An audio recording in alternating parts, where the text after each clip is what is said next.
I want to be a voice of reason, of concern, Exactly. of conversation around the planet. And I for think this. the only way one can answer such big questions is by being very pragmatic.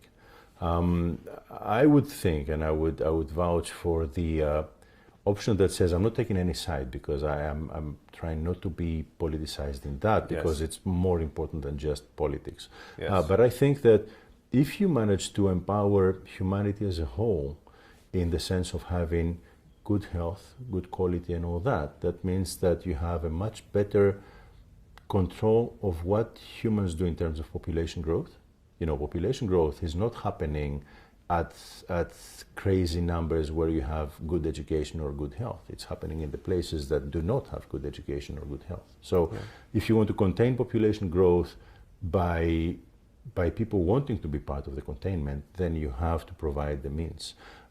If you want to have people better their livelihoods for the benefit of all, they have to create more value added. And this is by training, by providing the tools, by also investing in those societies. So I think that it is to the benefit of humanity as a whole, even of those that want to be on the upper, 1 or 2 or 3% with a very, very big wealth, because there will always be that. And there's nothing wrong with that, really. I mean, some people will be super rich, fine. That's not a problem with me anyway. But it doesn't mean that this has to all step on a layer of misery of humanity, because that actually will trickle up.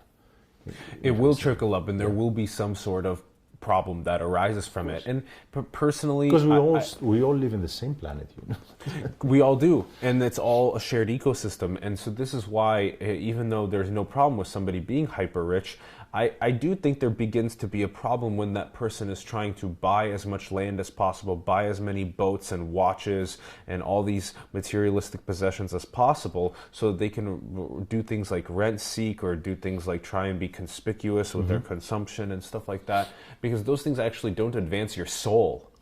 They don't advance your soul. No, and that's very important. That's hugely important, because I think that humanity and humans are losing their raison d'être, their reason of being. If all you are about is the make of your shoes and how many pairs of shoes you have and how big is your boat and how big is my boat, I mean, there are other values.